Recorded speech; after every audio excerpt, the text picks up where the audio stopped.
Assalamualaikum warahmatullahi wabarakatuh. Perkenalkan, nama saya Rahmat. Saya dari kelas 6 Manajemen 2 Rek B. Jadi pada kesempatan kali ini saya ingin memenuhi tugas UTS Decision Making and Problem Solving dengan judul model-model pengambilan keputusan. Jadi apa sih yang dimaksud dengan pengambilan keputusan? Pengambilan keputusan itu adalah proses pengambilan alternatif solusi untuk masalah. Secara umum, pengambilan keputusan adalah upaya untuk menyelesaikan masalah dengan memilih alternatif solusi yang ada. Eee, Lalu apa sih tujuan untuk pengambilan keputusan itu? Yang pertama itu ada tujuan yang bersifat tunggal. Jadi apabila terjadi keputusan yang dihasilkan hanya menyangkut satu masalah, artinya bahwa sekali diputuskan tidak ada kitanya dengan masalah lain. Yang kedua itu ada tujuan yang bersifat ganda.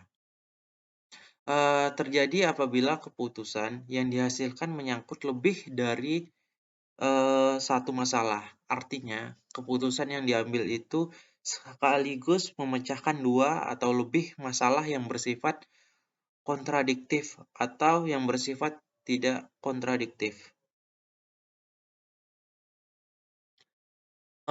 Selanjutnya itu ada unsur-unsur pengambilan keputusan. Jadi untuk unsur-unsur pengambilan keputusan ini ada 4. Yang pertama itu adalah tujuan dari pengambilan keputusan itu apa. Yang kedua itu identifikasi alternatif keputusan untuk memecahkan masalah. Selanjutnya itu yang ketiga ada perhitungan mengenai faktor yang tidak dapat diketahui sebelum ataupun di luar jangkauan manusia. Yang keempat itu ada alat untuk mengevaluasi atau mengukur hasil dari suatu pengambilan keputusan. Selanjutnya itu ada jenis-jenis pengambilan keputusan. Yang pertama itu pengambilan keputusan berdasarkan intuisi atau perasaan.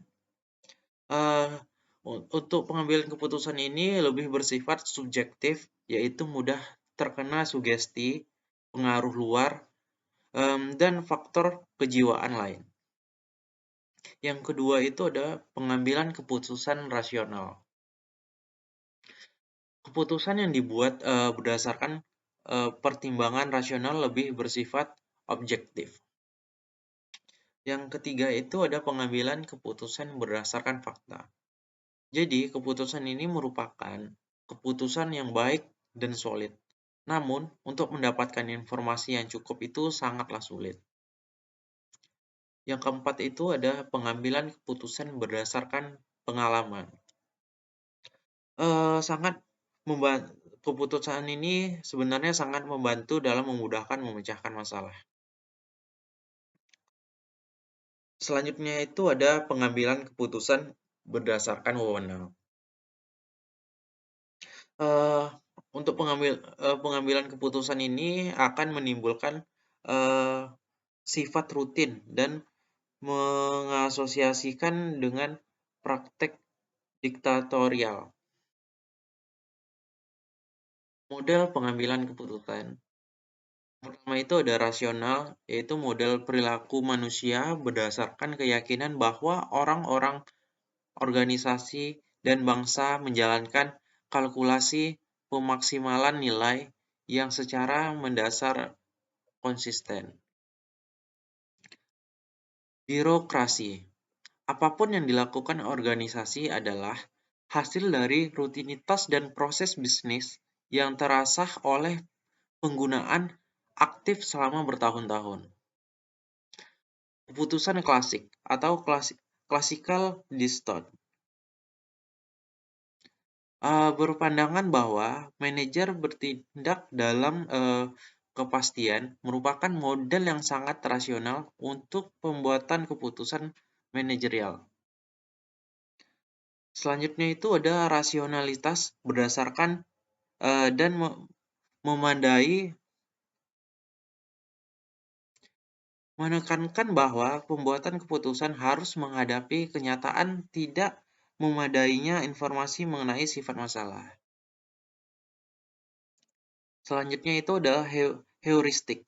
Orang yang bertanggung pada prinsip heuristik ataupun pedoman umum untuk menyederhanakan pembuatan keputusan. Modal pengambilan keputusan dalam keadaan kepastian. Kondisi pasti muncul pada saat pengambilan keputusan, mengetahui dengan pasti apa saja alternatif permasalahannya. Kondisi apa saja yang terkait dengan setiap alternatif, dan hasil dari alternatif. Teknik penyelesaiannya yaitu alat bantu linear programming adalah alat yang baik digunakan untuk menghasilkan solusi optimal dalam permasalahan dalam kondisi pasti. Model pengambilan keputusan dalam kondisi berisiko. Dalam keadaan berisiko, pengambilan keputusan memiliki informasi yang tidak lengkap tentang alternatif yang tersedia namun memiliki gagasan bagus tentang probabilitas ataupun peluang hasil untuk setiap alternatif.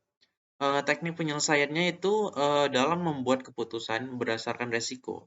Manajer harus menentukan probabilitas pada setiap alternatif berdasarkan informasi yang ada atau berdasarkan pengalamannya.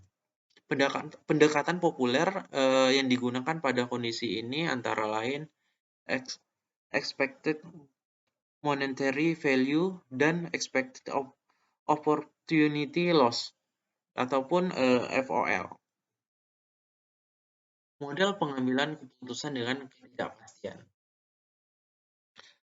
Kondisi ketidakpastian muncul pada saat kita tidak bisa memprediksi masa dan kondisi di mana serba fluktuatif. Pembuatan keputusan tidak mengetahui semua alternatif yang ada, resiko yang terkait dengan masing-masing, dan konsekuensi dari setiap alternatif atau probabilitasnya. Pendekatan populer yang digunakan pada kondisi ini antara lain maximax, maximin, minimax, minimax, minimax, regret, Laplace, dan Hurwitz. Teknik penyelesaiannya itu terdapat beberapa teknik modern untuk meningkatkan kualitas pengambilan keputusan pada kondisi tidak pasti. Yang terpopuler antara lain pohon keputusan dari teori preferensi.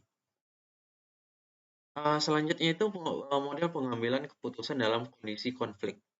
Pengambilan keputusan dengan kondisi konflik terjadi apabila alternatif keputusan yang harus dipilih atau diambil berasal dari pertentangan atau persaingan dari dua atau lebih pengambil keputusan. Suatu keputusan diambil dalam kondisi konflik apabila yang dihadapi bukan situasi tetapi pihak-pihak yang memiliki dalam keputusan yang hendak diambil. Penyelesaian masalah dalam teori permainan ini biasanya menggunakan dua karakteristik strategi, yakni strategi murni.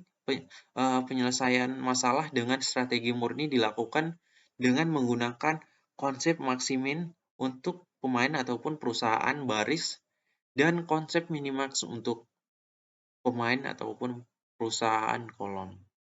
Yang kedua itu strategi campuran.